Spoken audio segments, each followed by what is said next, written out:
అందుకే ఆడబిడ్డల్ని ఈ రోజు ఆదర్శవంతంగా తీర్చిదిద్దే కార్యక్రమంలో ఉన్నాం.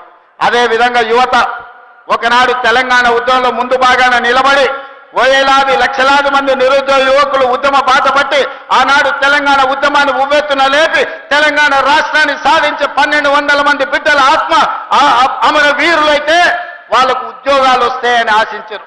కానీ 10 సంవత్సరాలు నిరుద్యోగ యువకులకు ఉద్యోగాలు రాలేదు. కానీ ఉద్యమంలో ముందల నిలబడ్డా అని చెప్పిన ఆయన ఇంటి నిండా ఉద్యోగాలు వచ్చినాయి. నేను వాళ్ళని విమర్శించదలుచుకోలేదు, ఎందుకంటే ప్రజలు యువకులు వాళ్ళకి చెప్పాల్సిన గుణపాఠం చెప్పిండ్రు. కానీ మీ సోదరుడు తెలంగాణ రాష్ట్ర ముఖ్యమంత్రిగా బాధ్యతలు చేపట్టిన తర్వాత మొదటి సంవత్సరంలోనే 60,000 ప్రభుత్వ ఉద్యోగాలు ఇవ్వడమే కాదు, ప్రైవేటులో 1,00,000 ఉద్యోగాలు ఇచ్చి 1,60,000 ఉద్యోగాలు నిరుద్యోగ యువకులకు అందించి మీ సోదరుడు తన విశ్వాసాన్ని తన యొక్క నమ్మకాన్ని మీ దగ్గర నిరూపించుకునే ప్రయత్నం చేస్తున్నాడు. ఈ 15 నెలల్లో దాదాపుగా 3 లక్షల కోట్ల రూపాయలు విదేశీ పెట్టుబడులను తీసుకొచ్చి పారిశ్రామికంగా అభివృద్ధి చేయాలనే ప్రయత్నం చేస్తున్నాం. వీటన్నిటి కూడా మీ అండ ఉండాలి, మీ ఆశీర్వాదం ఉండాలి. ఇవాళ ఒక పక్కన మహిళల్ని, రెండో పక్కన రైతులను, మూడో పక్కన నిరుద్యోగ యువకులను, విద్యార్థులను ఆదుకోవాలంటే ఈ ప్రభుత్వానికి మీరు నిండు మనసుతోని ఆశీర్వాదం అందించాలి. అప్పుడే ఈ కార్యక్రమాలను ముందుకు తీసుకువెళ్ళగలుగుతాం. మీ అందరూ అండగా నిలబడండి. ఈ ప్రాంతాన్ని అభివృద్ధి చేసే బాధ్యత నేను తీసుకుంటాను. నేను మళ్ళొక్కసారి చెప్తున్న, ఎన్నికలు వచ్చినప్పుడే రాజకీయాలు, ఎన్నికల తర్వాత అభివృద్ధి చేయడమే నా లక్ష్యం. కేంద్ర ప్రభుత్వ సహకారం తీసుకుంటాం. నరేంద్ర మోడీ గారు ఒక్కసారి కాదు 50 సార్లైనా కలుస్తాం. మనకు రావాల్సిన నిధులు తెచ్చుకుంటాం, తీసుకోవాల్సిన అనుమతులు తీసుకొస్తాం. ఎందుకంటే కేంద్ర రాష్ట్ర ప్రభుత్వాలు సహకరించుకున్నప్పుడే, కలిసిమెలిసి పనిచేసినప్పుడే రాష్ట్రం అభివృద్ధి జరుగుతుంది తప్ప చెరువు మీద అలిగి కడుక్కోకుండా ఉంటే మనకే వాసన వస్తుందన్న సంగతి మీకు అందరికీ తెలుసు.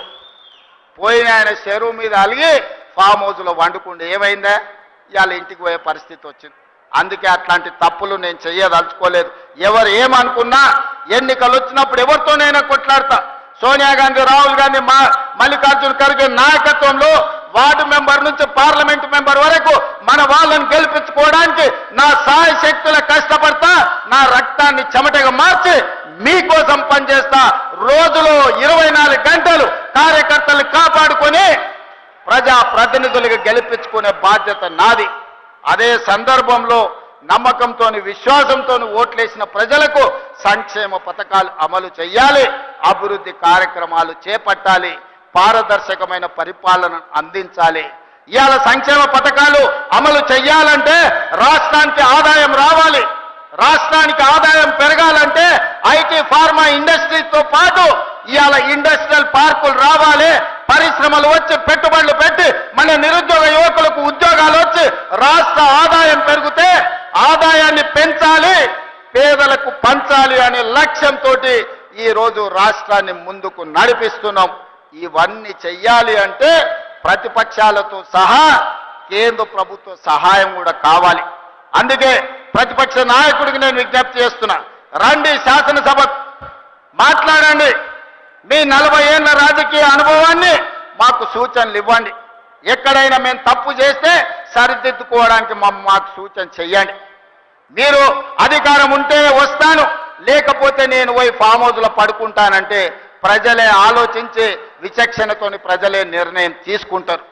ఇవాళ మేము 10 ఏళ్ళు ప్రతిపక్షంలో ఉన్నాం, ఎమ్మెల్యేగా ఉన్నా, ఎమ్మెల్సీగా ఉన్నా. 20 ఏళ్ళ నుంచి నేను జడ్పీటీసీగా పనిచేసిన, ఎమ్మెల్సీగా పనిచేసిన, 2 సార్లు ఎమ్మెల్యేగా పనిచేసిన, ఓసారి ఎంపీగా పనిచేసిన. ఈ 20 ఏళ్ళ ఎన్నడూ నేను అధికారంలో లేను, కానీ ఏ ఒక్క రోజు కూడా సెలవు తీసుకోలే. ప్రతిపక్షంలో ప్రజల తరఫున ప్రశ్నించే గొంతుకలా ఉండాలి. ప్రతిపక్షాలు ప్రజా సమస్యల్ని లేవనెత్తే విధంగా మాట్లాడాలి. ప్రజల పక్షాన నిలబడి ప్రభుత్వాలను అడిగి ఆ ప్రభుత్వాలతోని పనులు చేయించే బాధ్యత తీసుకోవాలి. అప్పుడే రాణిస్తాం, ఏదో ఒక రోజు అధికారంలోకి రావడానికి అవకాశం ఉంటుంది. 20 ఏళ్ళు ప్రతిపక్షంలో నిలబడి జడ్పీటీసీగా, ఎమ్మెల్సీగా, ఎమ్మెల్యేగా, ఎంపీగా, కాంగ్రెస్ పార్టీ అధ్యక్షుడిగా పనిచేసిన కాబట్టి ప్రజలు నిండు మనసుతోని ఆశీర్వదించి 92 లక్షల మంది ఓట్లేసి తెలంగాణ రాష్ట్ర ముఖ్యమంత్రిగా ఈ రోజు బాధ్యత ఇచ్చిండ్రు. ఆ బాధ్యతతోనే ఇవాళ జహీరాబాద్కు వచ్చిన జైరాబాద్ ప్రజలకు ఆగిపోయిన పనులను పూర్తి చేయాలన్న ఆలోచనతోటి మీ అందరిని కలిసిన ఏ రోజు కూడాని నేను ముఖ్యమంత్రిగా అహంభావం వ్యక్తం చేయలే. నా దగ్గరికి చిన్నోడు వచ్చినా, పెద్దోడు వచ్చినా, పేదోడు వచ్చినా, ఎవ్వరు వచ్చినా అందరిని కలిసిన వాళ్ళ బాధ విన్నా దానికి ఏదన్నా చేయగలిగిన సాయం ఉంటే చెయ్యాలన్న ఆలోచనతోనే ముందుకు వెళ్తున్న సోదరులారా, ఇవాళ కూడా మా జైరాబాద్ సోదరులకు నా విజ్ఞప్తి ఒక్కటే, మీరు అండగా నిలబడండి.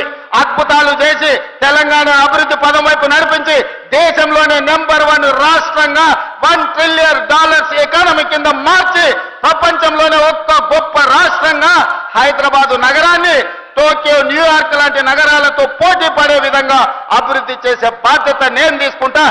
రీజనల్ రింగ్ రోడ్ కావచ్చు, మెట్రో రైలు కావచ్చు, మూసీ నది కావచ్చు, భారత్ ఫ్యూచర్ సిటీ కావచ్చు, వీటన్నిటినీ అభివృద్ధి చేసి ప్రజలకు అంకితం చేసే వరకు నిద్రపోను, సెలవు తీసుకోనని తెలియజేస్తూ మీ అందరి దగ్గర సెలవు తీసుకుంటున్న ధన్యవాదాలు మిత్రులారా.